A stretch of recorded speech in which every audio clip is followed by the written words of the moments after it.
welcome to the Lost World Minute, a minute-by-minute podcast reviewing the 1997 sequel to Jurassic Park, 1 minute at a time. I'm Brad. I'm Dave. Today we're here to discuss minute 33 of the Lost World. Dave, how you been? Good. I recently went on a short hiking trip with some friends to a little place. It's more east. It's more east of me than it is south of me, but a couple miles south. It's called Starved Rock in Illinois. Yep.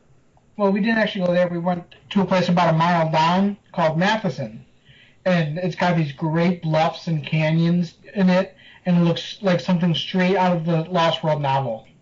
It has these high cliffs, then with high sandstone cliffs, and then boulders, and the trees at the bottom. They look exactly like the Raptor Ravine as described in the second novel.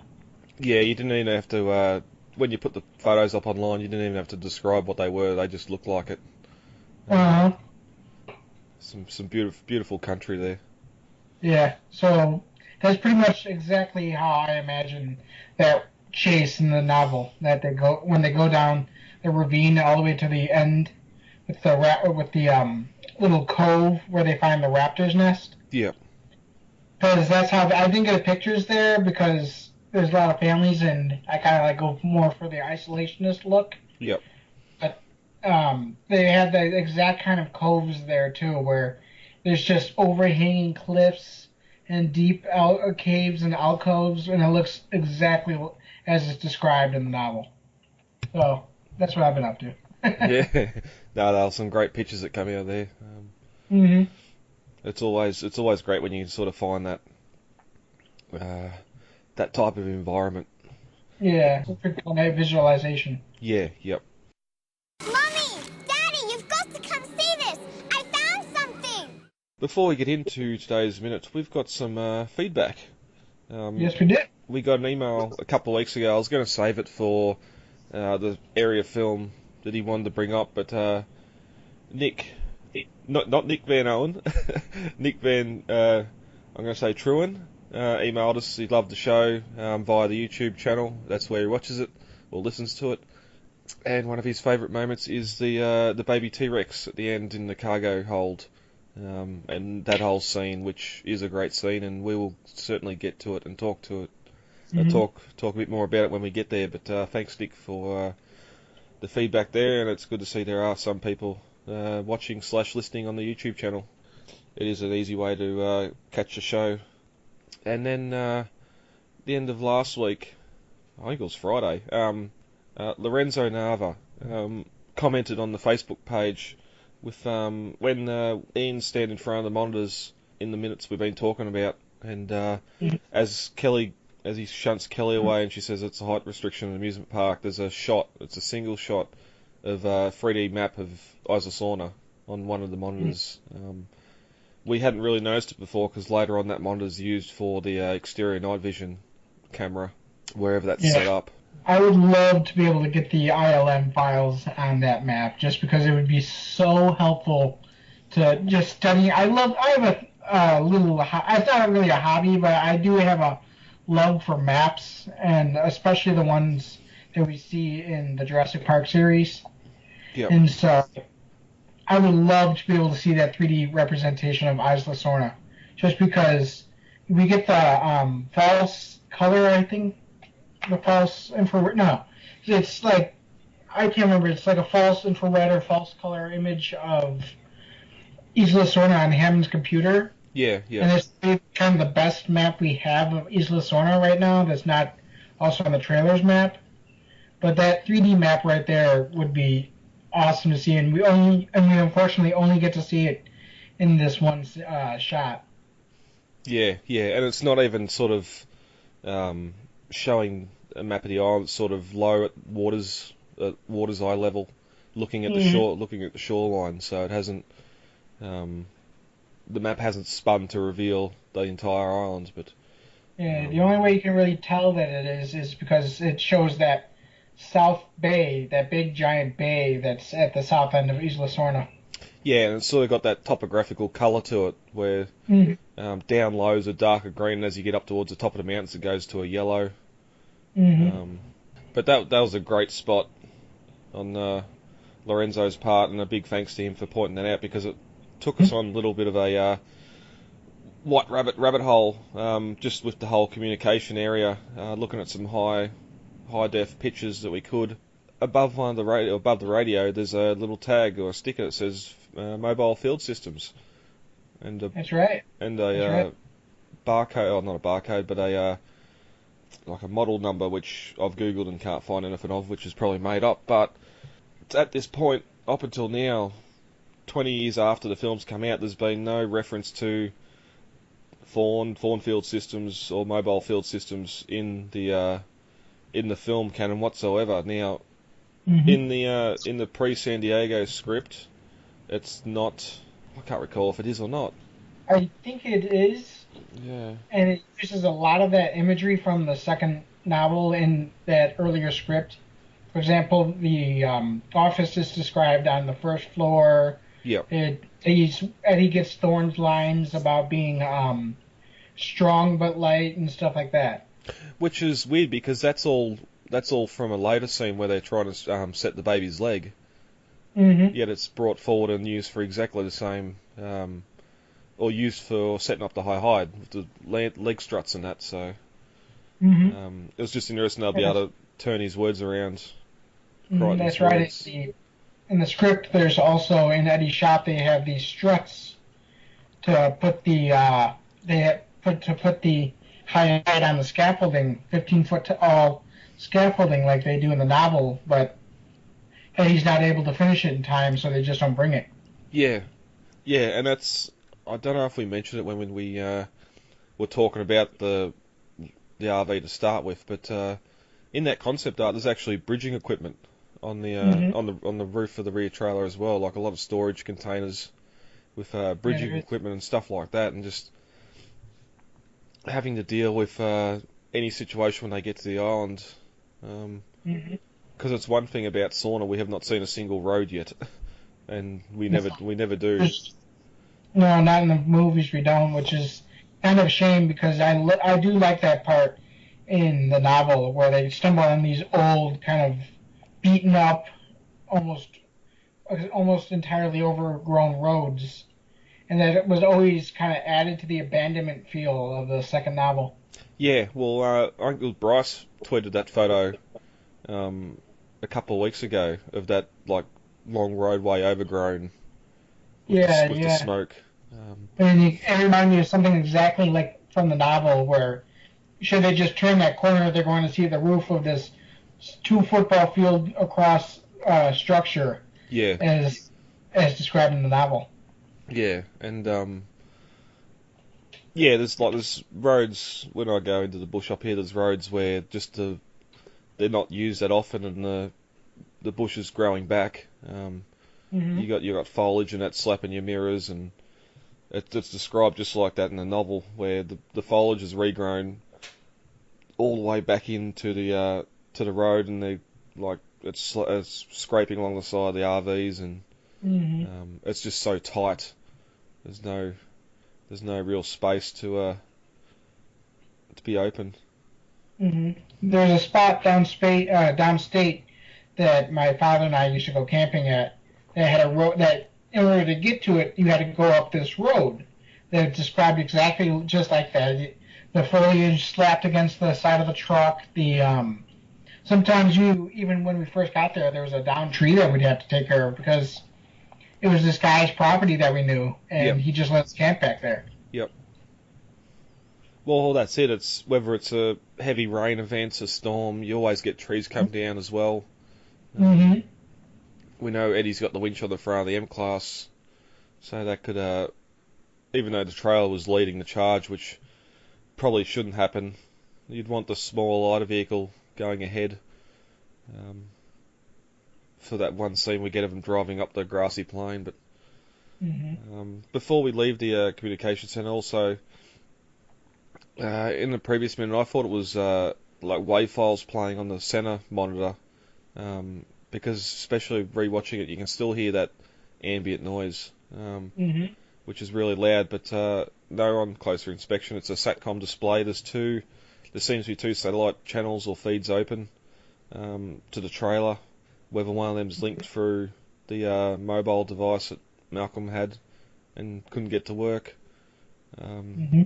But it's interesting, that's the only computer monitor which would be showing that, I don't even know what it would be back then. It'd be before MP4s. Yeah.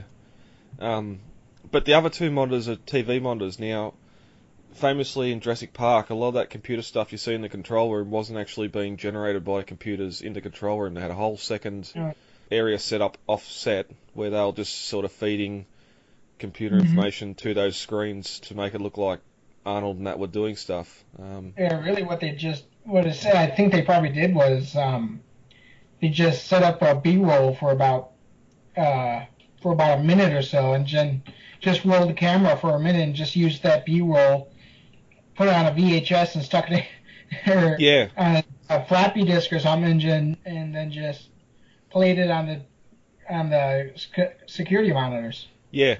Well, the two either side of it are pretty much TVs or monitors used in security offices and that, which, especially later on when we see the outside night vision. Again, as you said, that could be a 30-second shot that they just put on a loop on a VHS and had it playing, especially the radar one on the left, because it's pretty much only four stills merged together of the cloud cover going across the island. So that's staggering.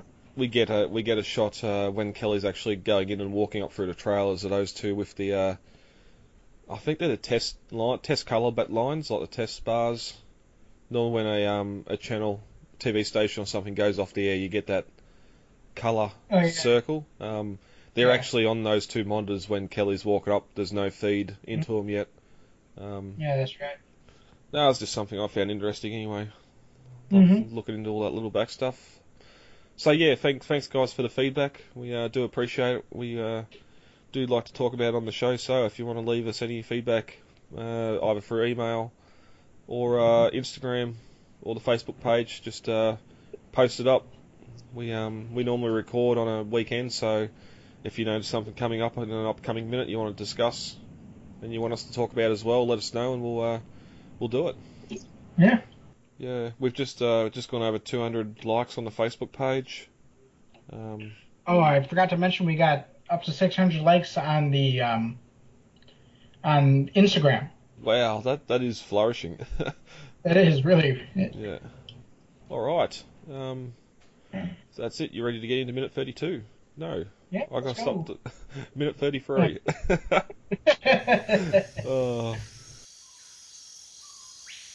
As we entered minute 32 of The Lost World, Sarah Harding's telling Malcolm that she'll be back in 5 or 6 days. Malcolm replies, no, you'll be back in 5 or 6 pieces. As we start minute 33, Sarah raises her voice and says, what bothers you is I'm not afraid of this place and you are. Aaron replies, of course I am, that's the whole thing. At 32 minutes and 3 seconds, Kelly walks to the rear of the trailer and starts picking up her rubbish. A dull rumbling can start to be heard, coming from outside. She turns to Malcolm and Sarah and asks, well, hey, what's that sound?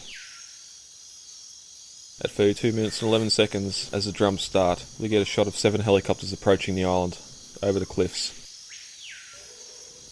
At 32 minutes and 17 seconds, we cut to outside the trailers, Ian pulling Kelly towards the rear of the trailer, waving at the helicopters, saying, here we go, we can get you out of here on one of these right now. At 32 minutes and 22 seconds, Eddie lowers his binoculars. Says it says InGen on the side of the chopper. Why would Hammond send 2 teams? Ian runs over to grab the binoculars off Eddie to look for himself. Meanwhile we get the voiceover from Sarah. Doesn't he trust us? We haven't even started. At 32 minutes and 43 seconds, we get Malcolm's eye view through the binoculars at the side of the Chinook helicopter, with InGen written on the side of it. At 32 minutes and 45 seconds, we cut to an open field. Several vehicles racing off, sending up clouds of dust behind them. At 32 minutes and 47 seconds, we get Ludlow's voice. This is as good a place as any for base camp. I want it up and running in 30 minutes. That's half an hour. Understood? In a condescending tone.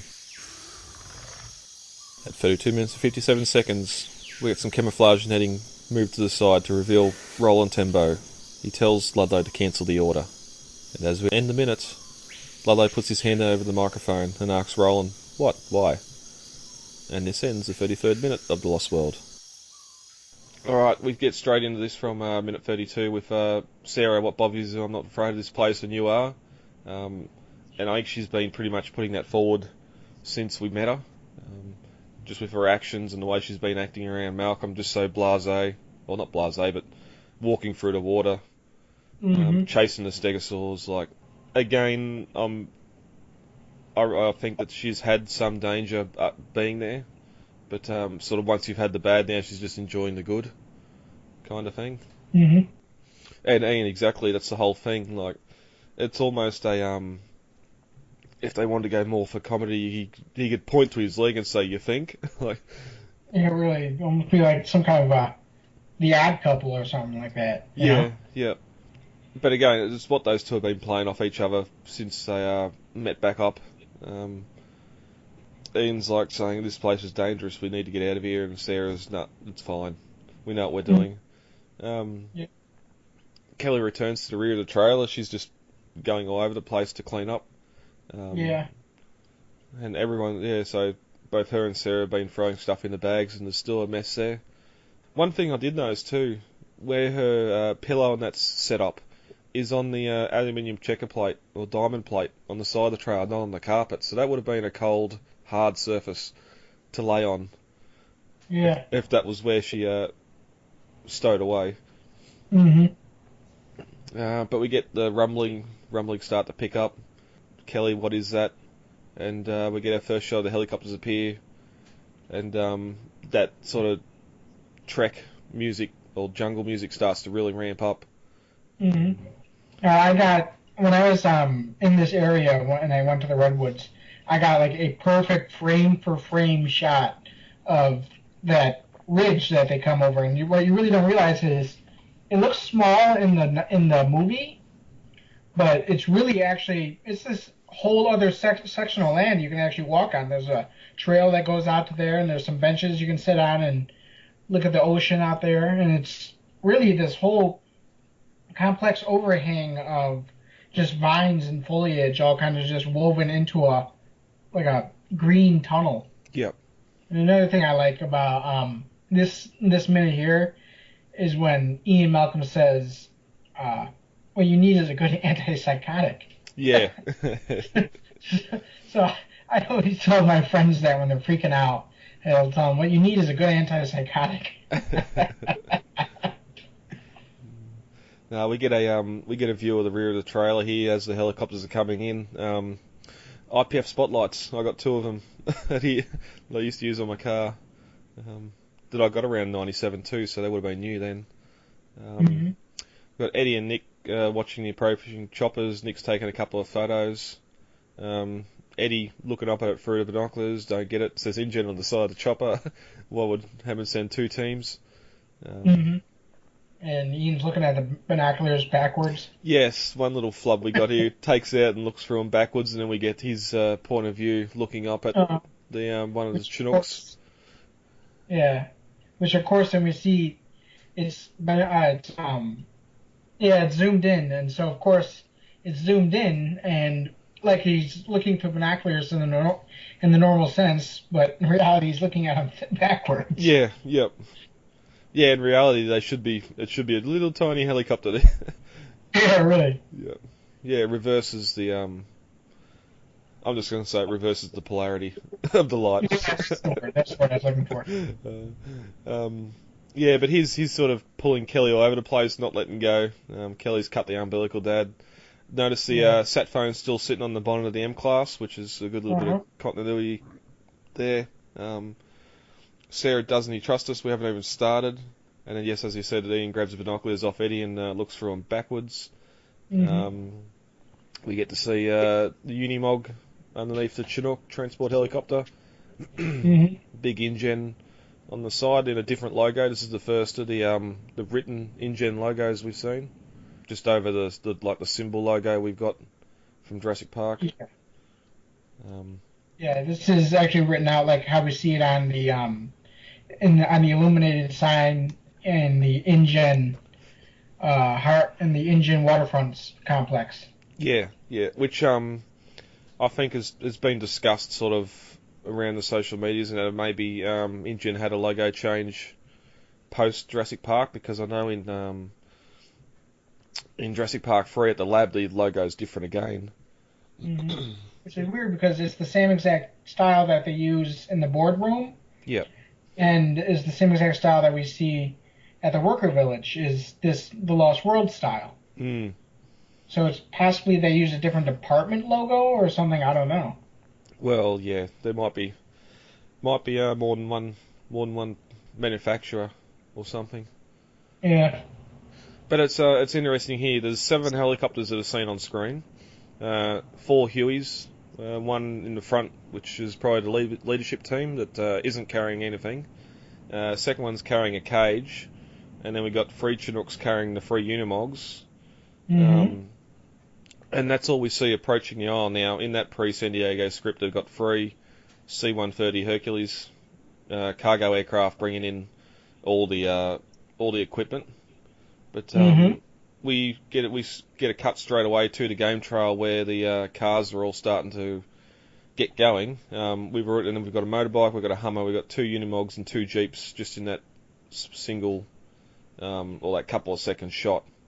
Yeah, and of course, looking at the Jurassicpedia listing here, they have a listing of the vehicles that they use. They have the Snagger, which is the big what is that, Humvee with the arms that come forward and then blow up the big blow up pillows that subdue the Pachycephalosaurus. They have the Unimogs, and they have multiple modified Jeeps in multiple varieties too.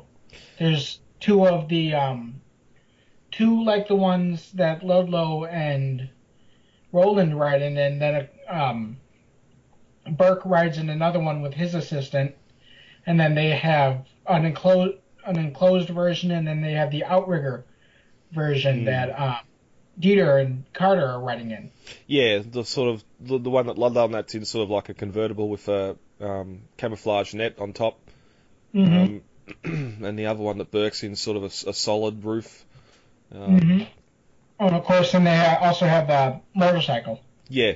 There's a couple of bikes getting around there. Yeah, I suppose we can bring it up here since we get our first shot of them. They've always been described as modified Mercedes, these Jeeps. Now, I always heard they were modified Jeep YJs. Yeah, because that's what I was going to say, because if these are... I don't think they would have been buying a dozen M classes and pretty much doing a shell-off customization. No, these are heavily modified Jeeps of some sort. I think you can see the Jeep logo on the steering wheel, which is what I read on. Yeah. That's what I read on the IMCDB, the Internet Movie Car Database. Yep. Yeah, that's all right. We can do a little bit more research in this coming week because we're going to be with these vehicles for a few minutes. But yeah, it's pretty much just a ground up rebuild of the vehicles. They're totally rebuilt. They have they have like roll cages. It's almost like their army Jeep, your classic army Jeep, that has been just completely redone. You know? Yeah. The grill gate on for a windshield. The engine's looks like it's been modified somewhere. The hood definitely has been. They've cut slits into the hood so that the engine can breathe better. Yeah, and it's sort of movie magic makes me wonder how practical, whether it's just all painted cardboard attached to a vehicle. Like it doesn't look like that, but especially here we get a lot of them just taken off. They're going flat out down this game trail. Which is another interesting thing, like an unknown terrain, you're just going to go flat out without the ability to stop in a hurry. Yeah. And of course we see them just kind of fly out in the air in the next couple minutes. And then a minute after the next, they just launch into the air. Yeah. Yep. They can't. Yeah. Cannot be good springs. Oh no, we'll get there when we get to the next minute. You can see pieces falling off the front of it as it hits the ground. But this is where we get the introduction to Ludlow, Elise Howard. Never seen anything he's done previous or after this, so he's Ludlow to me. On the radio, talking to someone. This is a good place for base camp. That's first priority when we're done. I want it up and running in 30 minutes. That's half an hour. he's just talking to his grunts. Just so condescending too. Yeah. Like, I know what 30 minutes is. Okay, I know that's half an hour. You don't need to spell it out for me. Yeah, it's like you dumb soldier. You don't know how to tell the time. And then of course the introduction to Roland Tembo. Cancel that order. Ludlow, what, why? And we're about to get into that in the next minute. Probably one of the best monologues in film history. Yeah. So here we are. InGen's on the island as well. This doesn't look good. Vehicles racing around everywhere. We haven't seen them going after any dinosaurs yet. But Dave, anything else you want to bring up for a minute 33 before we get out of here? Not anything I don't think it can be left to the next minute. Rightio. All right, guys, let's get the hell out of here. Contact details are on the website, thelostworldminute.com. You can email feedback to thelostworldminute@gmail.com, Facebook, The Lost World Minute, Twitter @thelostworldminute, and Instagram, The Lost World Minute. Easy to remember. Yeah, very easy to remember. Right. David, thank you for joining me for this record. You're welcome. And we'll be back. I've been Brad. I'm Dave. And we'll talk to you all later. Goodbye. Talk to you later. Bye. It is absolutely imperative that we work with the Costa Rican Department of Biological Preserves to establish a set of rules for the preservation and isolation of that island. These creatures require our absence to survive, not our help. And if we could only step aside and trust in nature, life will find a way.